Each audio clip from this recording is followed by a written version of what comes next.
وما أرسلنا قبلك إلا رجالا نوحي إليهم فاسألوا أهل الذكر إن كنتم لا تعلمون.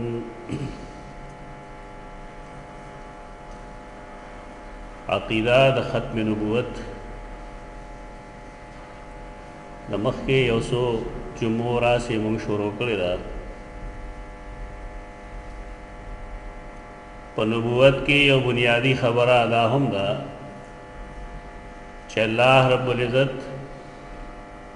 ټول پیغمبران او ټول رسولان نارینه لېږلي، هیڅ یو نبی هیڅ یو رسول دا زنانه نه وه، نه زنانه وه نه مړی وه. او دا تقریبا د امت اجماع د په دې باندې چې وما کان نبیا قط انثى ولا عبد وشخص ذو افتعال. الله چرته کې چا زنانه لا نبوت او رسالت نه ورکړي. لاسیز بن گیا بدرے کا خوف ما سکه دی باندې جبه به خلک مخ کیو کې نور کړي ما ما ملټي کوله بل نه ورکړي د پخپله بس باندې کې نشته ضرورت بهر خلک د ضرورت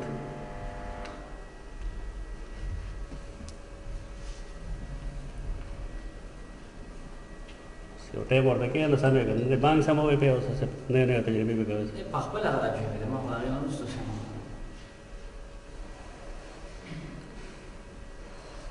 اللہ رب العزت چرته څوک رسول یا نبی زنانا نه لېږلي، نه چرته مړی رسول لېږلی، او نه ته یو داسې سړی چې هغه ذو افتعال وي. ذو افتعال معنې هغه څوک چې هغه دروغ وایي، دروغجن. وما کان نبیا قط انثى ولا شخص وعبد ذو افتعال. هیڅوک نبی نه مړی او نه زنانه او نه دروغجن. دا عقیدی کتابونو کې دا مسله لیکلې ده. آیت کریمه کوم چې ما لوستلی دی د سورة الانبیاء وم آیت کریمه نو په یې کې هم دا وایي چې ستا نه مخکې څومره رسولان موږ لېږلي دي دا ټول رجال دي. یعنی خزا الله چرتا پیغمبر کړي نه ده. البته قرآن مجید کې چې کله مونږ ګورو نو بعضې داسې زنانه دي چې د هغې په باره کې د وحی الفاظ استعمال شوي، لکه د موسی علیه السلام مور باره کې قرآن مجید دا فرمایي چې مونږه د موسی مور ته وحی وکړه. دارنګې د سیدہ مریم په باره کې چې کومې خبرې کېږي نو یې کې دا هم شته دی چې الله د ملک په ذریعه باندې هغې سره خبرې کړي. د عیسی علیه السلام مور د دې وجې نه د بعضې علماو رایه دا ده چې دا دوه زنانه دا انبیا دي، د موسی علیه السلام مور او دارنګې د سیدنا عیسی علیہ السلام والدہ سیدہ مریم. په دې مشرانو کې په دې علماو کې درې علما ډېر مشهور دي، امام ابوالحسن اشعری، امام قرطبی او حافظ ابن حزم. د دې دریو علماو رایه دا ده چې دا درې واړه دا دوه زنانه دا نبی دي، لیکن د امت اجماع په دې خبره نشته. چا سره خبرې کول، چاته الهام کول، د چا په زړه کې خبرې چول، چاته د جبریل په واسطه باندې خبر لېږل د نبوت تعریف خدا نه دی. الله رب العزت د وحی لفظ د تورې مچۍ باره کې استعمال کړی. واوحیت الی النحل، مونږه د تورې مچۍ په زړه کې دا خبره اچولې ده ان اتخذی من الجبال بیوتا ومما یعرشون، چې په غرونو کې ځان له کور جوړوه او کم سپرونه چې دا خلک جوړوي د پای کې هم کور نه جوړوه.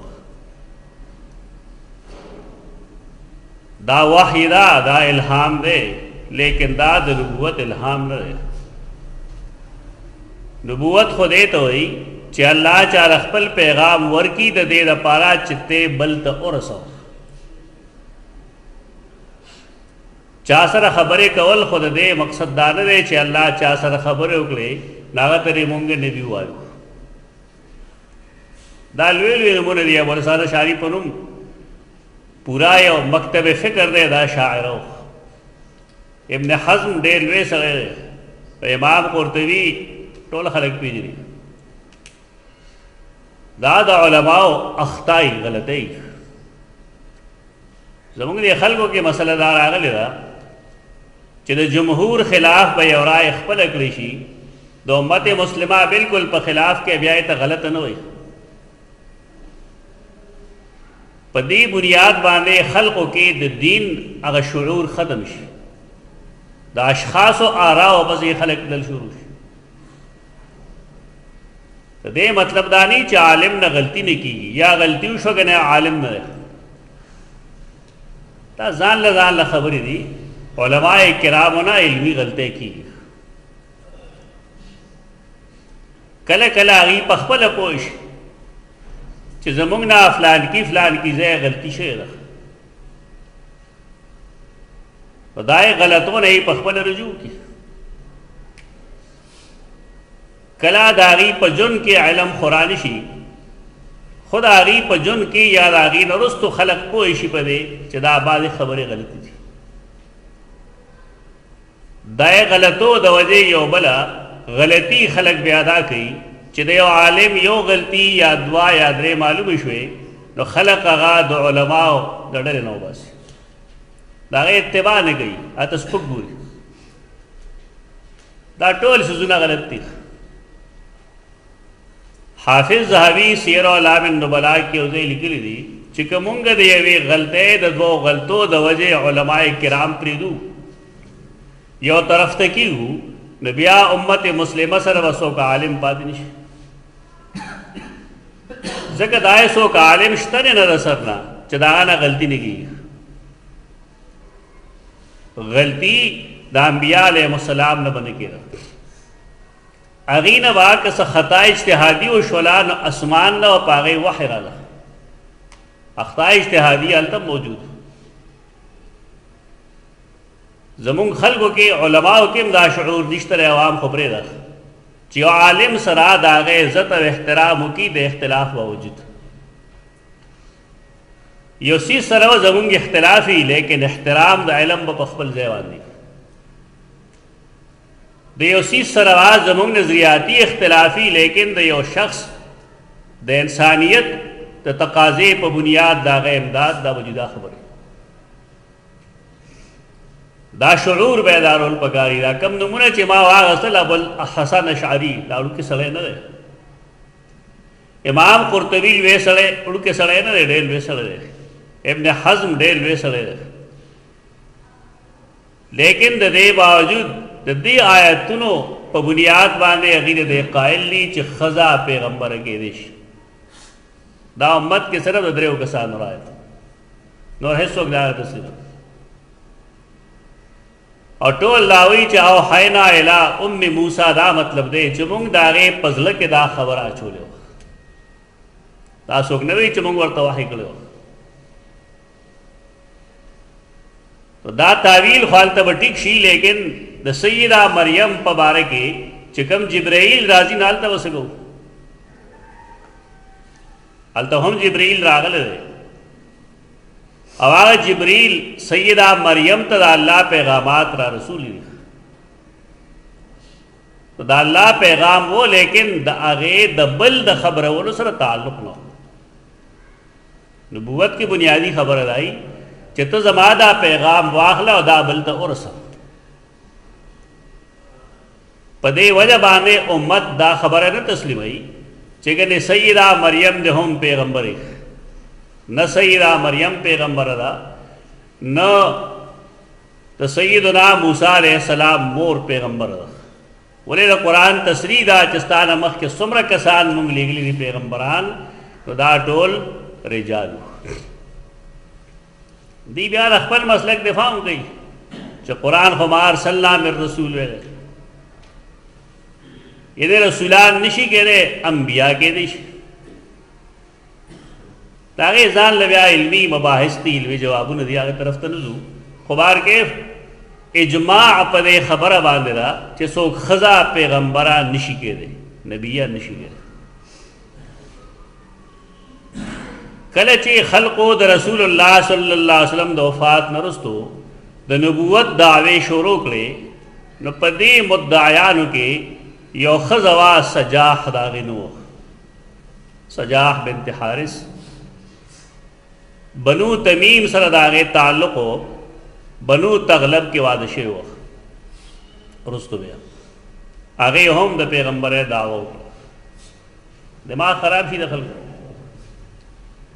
زمونږ استاد هغه به دي ته برساتي نه دي په شکال کې چې کله دا باران شي که نه مختلف قسمه کرلي او یو څه بل څه عجیبه عجیبه بوټي هغه پیدا شي هغه ویل چې کله رسول الله صلی الله علیه وسلم وفات شو نو برساتی انبیا ډېر شی پیدا شو برساتی پیغمبران پیدا شو خریړو بشان راووتل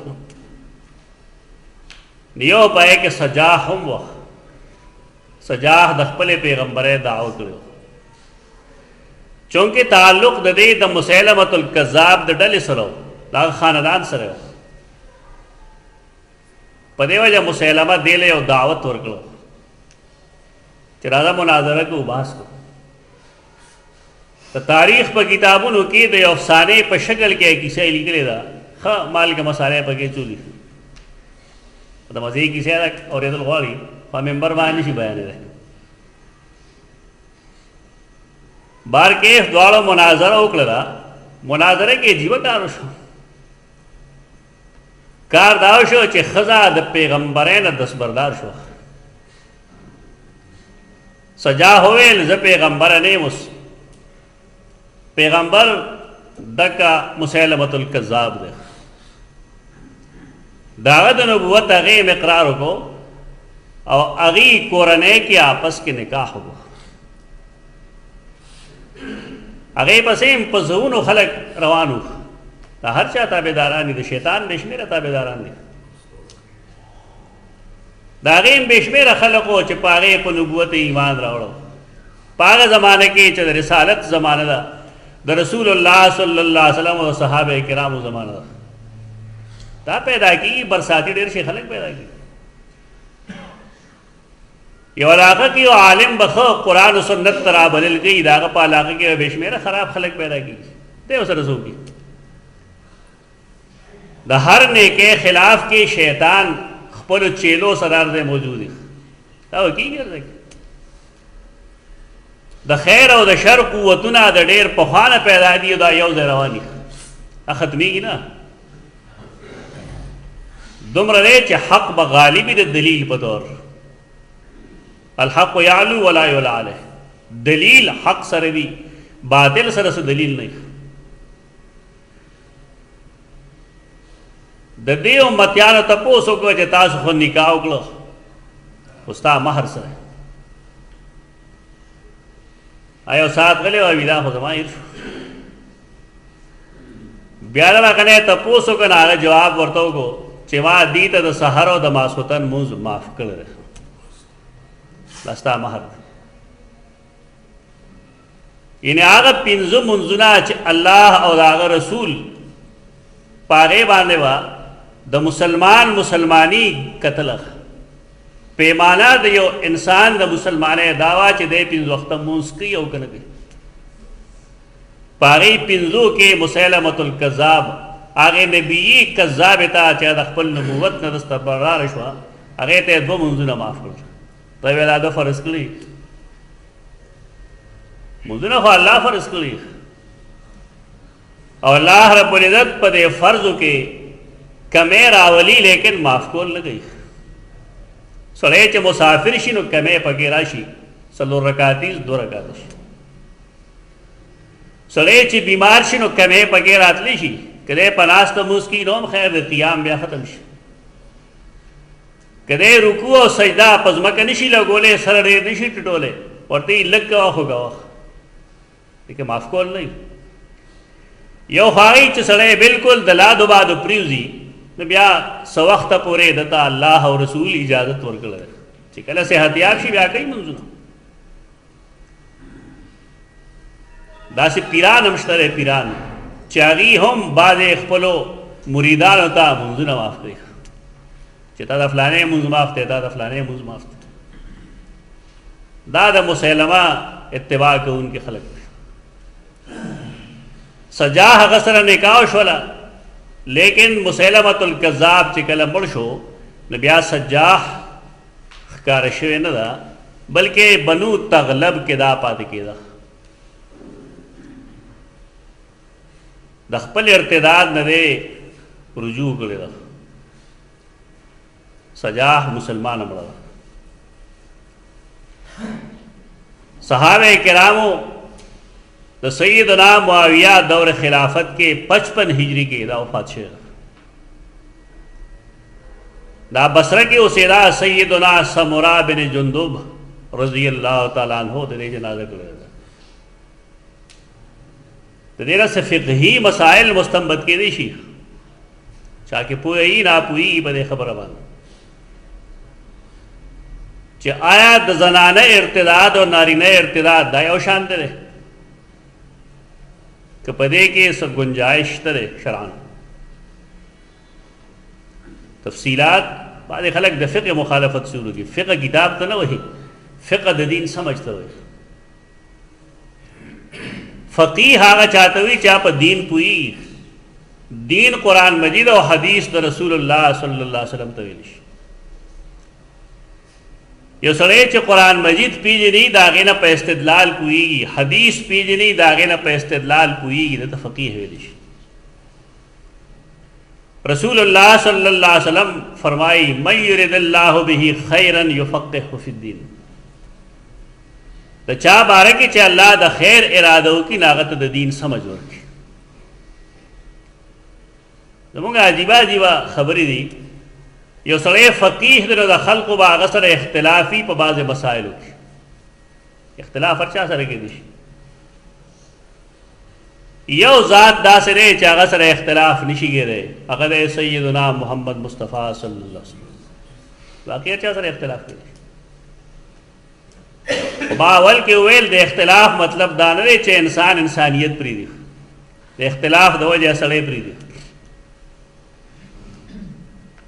امام ابو حنیفہ رحمت اللہ تعالی علیہ یو ډېر لوی شخصیت دی لیکن د هغه د شخصیت د منلو مقصد دا نه دی چې هغه د نبوت په مقام باندې فائز دی. دا نه مطلب خدا هم نه مطلب چې د هغه درجه دې راوغورځولی شي. د هغه حیثیت د یو امتي دی. نن خو خلک بې شمېره دروغ وایي چې امام ابو حنیفہ رحمه الله د وو او د اتو صحابه کرامو سره ملاقات شوی دی. دا دروغ وایي غلو کوي. حافظ ابن حجر حافظ ذهبی او نور بې شمېره محدثین دا لیکي چې هغه صرف او صرف د سیدنا انس سره ملاقات ثابت دی بل هیڅ صحابي سره د هغه ملاقات ثابت نه ده. زموږ دا سوشل میډیا ده که فیسبک او دا ټویټ کوي خلک یو څه کوي بل څه کوي دې عجیبه عجیبه مسئلې د خلکو ته وښودلې. زموږ دا عجیبه عجیبه تپوسونه کوي دا دروغ وایي ټول. بېګا یو ملګري تپوس وکړه چې حدیث کې راځي چې سړی ماښام سملي نوړی ډوډۍ دې وخوري کله دی وزر بوډا شي نماز سړي ته یې ته ډوډۍ هره شپه خورې نه وي او مې ستا څومره عمر دی ستا شاګردان یم ما ورته یې زه وړم ماښام ډوډۍ نه خورم تو مانا زیات بوډا یې. دا د رسول الله صلی الله علیه وسلم فرمان نه دی. دروغجنې خبرې خورېږي بس دا هان لګیا وایي تپوس نه کوي. یو سړی د هغه ته د څښاک ضرورت نشته دی نو ستا په خیال الله رسول په خامخا اسکی چې ته اوس کا دا فطري مسله ده یو سړي ته د خوب ضرورت نشته نه آیا الله رسول خامخا ودې کوي چې ته ودې شې په فطري مسایلو کې شریعت ګوته نه وایي انسان چې څه وخت وږي شي نو خوراک دی وکړي چې وږي نه نو خېټه یې نه ډکوي دا ګوري او دا نه ګوري چې قرآن مجید فرمایلی دی چې کلو واشربوا ولا تسرفوا خورئ اسکئ اسراف مه کوئ ماښام چې موړی نه ولې خورئ زموږ د ملک خلک طبي علم نه حاصلوي یو ډېر لوی طبیب او حکیم محمد سعید دهلوي رحمت الله تعالی علیه ډېر لوی سړی و ما مخکې هم د هغې یو تذکره دلته کړې وه پاکستان چې آزاد شي هغه هندوستان کې خپل هر څه پرېښودل په دې پاکستان ته راغی 10 روپۍ میاشت باندې هغه یو هوټل کې یو کمره واغسته او پې کې هغه د طب کار شروع چې څه به یې ګټل نو هغه د حکومت پاکستان په نوم وقف د هغه همدرد یونیورسټي د هغه همدرد دواخانه د هغه ټول مطب دا ټول وقف برای پاکستان ده یعنی مدني ما تا ته راځي مونږ هغه سره څه چلو کو زمونږ کار دا دی چې مونږ خپل محسن لالو یو داسې سړی چې هغه د ملک په ترقۍ کې د دین په ترقۍ کې تاسو د هغه دیني پهلو کتلی نه دی د هغه په دین باندې بې شمېره کتابونه دي خاص کر د نوي نسل لپاره چې هغه کوم څیز لیکلی ډېر د کار څیز دی خو زمونږ خیال دا وي چې ګیرې نه وي پټکې نه وي څه کونټۍ امسا ورسره نه وي دغې ګنې پوهې نه وي د پوهې تعلق دې سره نه دی دا ځان له په خپل ځای یو ګناه دی لیکن د یو سړي خوبي خپلول بګاړ دی هغې حکیم محمد سعید به ویل چې نور خلق خوراک کوي نو هغې ژوند تېروي خو زمونږ پاکستاني قوم دا خوراک وخوړل خوراک ختم کړ دی سحر او ماښام بس لګیا دي بل کار یې نشته دی خوراک دا ټول مصیبتونه دې دور کې هم دې میډیا کړي دي دروغ به یې لیکلي که چا دا ونه ول دی به کافري کي که چا دا شعر نه کړو دا جلب وشي دا ټول لګیا یې بېدینه خلک دی دروغ خوري د دې څیزونو ځان یو طرف ته گئے حدیث هغه ته ما ادنا مثال وی چې که زه اوس تاره ګرماله راواخلم او دلته کار شروع کړم زه عالم فاضل یم स्कूल में वेले कॉलेज में वेले यूनिवर्सिटी में वेले मदरसा में वेले प्रोफेसर रिटायर शे जगर माला वालो वाने पोएगा न पोएगा खुद दे दिन न खल्क यो गप जो गए ने कुरान वेले ने हदीस वेले अब पखपले जे कम जाए कि हदीस सुबूरी बसाइबाने पोई अजीब कार आसिमटो मसाला खुजम बिनम खुजुगते न शमोड़े الله نه یره پکار ده د دین زده کړه وکړه ترکیب چې انسان دین د استاد نه زده کړي دا په دغه څیزونو نه راځي چې اخبار کې حدیث لیکلی به عالم نه خلکو تپوسي موږ نه به تپوسه ستا خپل کلي کې به عالم وي د هغه نه تپوس وکړه چې د حدیث مطلب څه دی او آیا دا صحیح هم دی هغې به سړی خپله ذمه دارۍ نه پوره شي د پاکستان قانون په اردو کې لیکلی دی دستور پاکستان اردو کې لیکل ته د هغې وضاحت کولی شي یو سړی هغه ماسټر نه پی ایچ ډي کړې ده آیا هغه اترایز دی د هغې ترکمې چې یو سړي ایل ایل بي نه یي کړی هغه ته دا حق نه دی حاصل چې هغه د پاکستاني قانون وضاحت وکړي و دا ګپ څیز قرآن او حدیث جوړ شوي چې ما سبق ویلی سبق بتاویلی څه چلو شو ترکه میں چې انسان دین نہیں ویلی تر هغې د مهرباني وکړي د دین وضاحتونه دې نه دی علما سره دې کېني د هغې نه دې واوري دې ټیکهداري نه وایي چې لا ټیکه ده ټیکه نه ده د دین علم حاصل که نه بیا وکړه خبره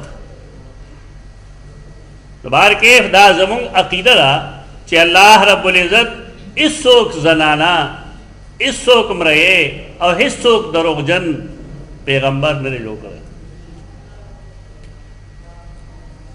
قصیدہ بدء الامالی یو قصیده عقیده سره تعلق دا هغه شعر د کوم چې وختي ما ویل چې وما كان نبيا قد انثى ولا عبد وشخص ذو افتعال.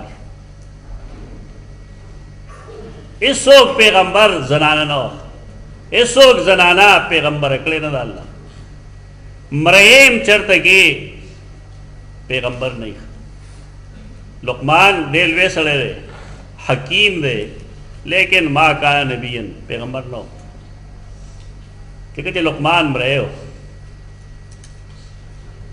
لقمان زر خرید غلام ہو دا د مخ کې نه دغه مسله ده اوسنۍ نه ده. او د مرزا غلام محمد غوندې زفتعال چې دروغجن حکم دی نبی کېدی شي انشاءالله آخر کې چې کله زه واته جمعې پس به موږ د مرزا حالات وایو. دا کتابونه روحاني خزائن پروم موږ پیدا کړل دیری جلد دی دا زرګونو روپۍ ما ولګول. لکه ترکمه پورې چې د انسان خپل کتاب ستا مخ کې نه کړه ته سویل نشي. اب وایو موږ خو نهایت دروغجن سړی و. څوک دروغجن سړی پیغمبر نشي کېدی. لا عبد و شخص ذو افتعال. دا مونږ چې د چا تذکره کوو سجاح بنت حارث تمیمی دا زنانه وه بد دماغ کې ډس شوی یو بیماری دی ته مالی خلیا وایي. انسان چې کله نیکي وکړي که نه نو هغه وایي که ما ته وحي کېږي. دی بیماری بې شمېره خلک د پیغمبرۍ مقام باندې ودرولی دي. بیماری ده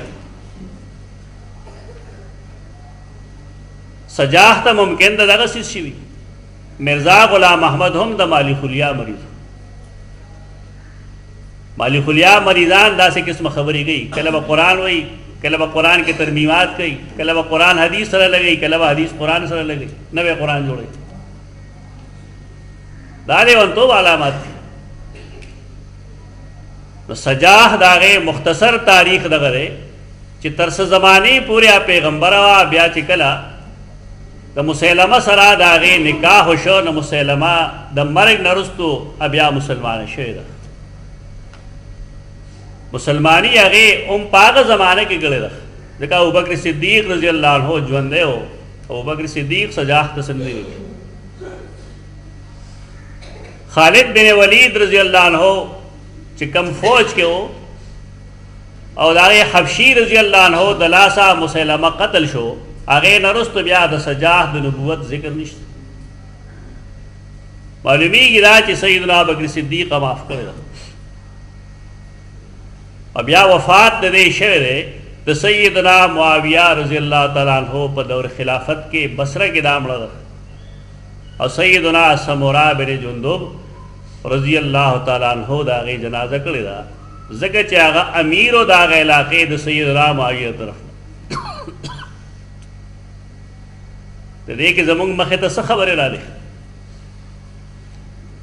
بنیادی خبره دا ده چې د نبوت مدعیان کله چې سړی هغه دپاره څه لچک نشته د ښځې دپاره څه لچک شته دی شرعن. ځکه دا ممکن ده چې هغې له چا دوکه ورکړي چونکې هغه ناقصات العقل دي. په دې وجه هغې باندې د حجت او د برهان پیش کولو حاجت ډېر دی نسبتاً د سړي. او بیا دا چې کله یو مسله د رسول الله صلی الله علیه وسلم خلیفہ سیدنا ابوبکر صدیق دغه شانته پرېښودلې ده موږ له هم پکار دی چې په هغې کې لږ ګنجایش وساتو. کله چې د هغې ایمان تسلیم کړی شو او هغه مړه شو بیا نو صحابه کرامو په هغې جنازه کړې ده. یو مسلمان دی هغه نه د ناپوهۍ په حالت کې د غلطۍ په حالت کې هغه څه ګناهونه وکړل. هغه قتل نه کړی شو ژوندی پاتې شو اسلام ته راغی. هغه ته د اسلام لار کولو ده که بنده ده؟ کولو ده ورته. نو که هغه مړ شي نو زمونږ خلک به وایي چې دا چل یې کړو جنازه پې نه کوم. شریعت ځانه مه جوړوئ. سیدنا سمورہ بن جندب د سیدنا معاویہ امیر دے. سیدنا معاویہ رضی اللہ تعالیٰ عنہ دا رسول اللہ صلی اللہ علیہ وسلم جلیل القدر صحابی دے. اغتا سپک سپور ویل یا بدرد ویل دا دائے خلق و کاری چی داغی پزلکی دا صحابہ کرامو قدر و قیمت نہیں. اجتہادی اخطاء پا ہر جگہ کے ہر چا سرئی لیکن دا صحابیت دا مرتبے و خیال ساتل بگاری دا صحابی دے. زمونگ دا خلقو مسئلہ دارا چی دا آغا زوی دا یزید آغا پسے خلقو دا آغا پکاتا کس غلطے ورچولی اور دا آغے پا وجہ بانے دا سیدنا معاویہ بیزدے گئی خلق دا رویت درست نہ رہا. نوح علیہ السلام د خپل زوی تربیت کړی دا غي باوجود کافر دی ولا ګناه نوح علیہ السلام دی. که یو سړی په تربیت کې کمی وکړي نو پلار به مجرم وي لیکن پلار تربیت کې کمی نه دی کړی او زوی یې بې دینه شو نو د هغې ذمه داري په پلار ده که په سړي په خپله ده. زمونږ خلک قرآن نه ګوري چې لا تزر وازرة وازرتن وزر اخرى د یو کس د ګناه پیټې به بل ما چوه تر بالغ والی پورې که پلار د زوی خیال ساتلی دی بس خپله ذمه داري ادا کړې ده. وروسته زوی غلطۍ کوي د هغې پلار نه دی ذمه دار د هغې مور نه دی ذمه دار د هغې هغه سړی په خپله باندې. یزید بالفرض دا غلطۍ کړي دي کوم چې تاریخ لیکلی دی موږ نه تسلیمو هغه په بالفرض کړي دي نو د هغې ذمه داري په سیدنا معاویه ولې ده. زیات نه زیات خلک به دا ووایي چې چونکې هغه ولیعهد کړو چې کله یې ولیعهد کړو نو رایې چا ورکړې وه رایې صحابه کرام ورکړې وه. صرف 15 صحابه دي چې هغې اختلاف ساتلی دی. عبداللہ ابن عمر عبداللہ ابن عباس سیدنا حسین دو کسان نور دي. نور د ټولو صحابه کرامو رایې دا وه چې یزید دی ستا ولیعهد شي. اوس که مونږ ولیعهدۍ باندې اعتراض شروع کړو نو مطلب دا دی چې کومو صحابه کرامو رایې ورکړې ده او کم چې د موقع گواهان دي ټول ناپوهې دي مونږ پوهېږو. دا خبره دومره اسانه نه ده کومه چې خلکو ګڼلې ده. د دې 15 اختلاف هم په دې نه دی چې د دې د یزید په شخصیت باندې څه اعتراض دی د هغې د طریقې سره اختلاف دی چې ته ولیعهد مه جوړوه. خبره دغه ده. دلته خلکو تاریخ ګډ وډ کړی دی او د هغې غلط تاریخ په بنیاد باندې د سیدنا معاویه او د سیدنا عثمان ګستاخۍ کوي. یو دینی جماعت خو دی کې ډېر پیش دی بس د یې بل کار نشته ما سوا دی. موږ حیران په دې یو چې کله صحابه کرام داغدار شي نو دین کوم ځای پاتې کېږي دین نه پاتې کېږي. لہذا د صحابه کرام په باره کې د ډېر احتیاط ضرورت دی. لله الله نه ویریږئ د هر صحابي احترام د زړه نه کوئ. او آخر کې دا عرض هم کوم چې یزید نه که د یزید په شان سونه که تاسو برابر کې کسان دا د سیدنا حسین مرتبې ته نه رسېږي. یزید صحابي نه دی سیدنا حسین صحابي دی. خبرې مه ګډوډوئ. سیدنا حسین صحابی دے دا رسول اللہ صلی اللہ علیہ وسلم نوسے دے یزید صحابی نہ دے. پا کم انداز کی جماع خبروں کا دا سے کہو دا سے مو آئے چھتا حسین رضی اللہ عنہ دے یزید خپو کے کہنے دا غلطی دا. یزید کیا غلطے نیشتا کم چی خلق ہوئی دروغ ہوئی دا بدریر وضوی شماخ پل ای میل سار کتل دی پای کې عجیب غریب خبر راغلی. یو پکې دا لیکي چې یزید با خپل میندو سره نکاح تړو دروغ وایي اس ځای کې غلط تاریخ کې هم دا چېرته نه لیکلي پته نه لګي کوم ځای دا خلک دا دروغ وایي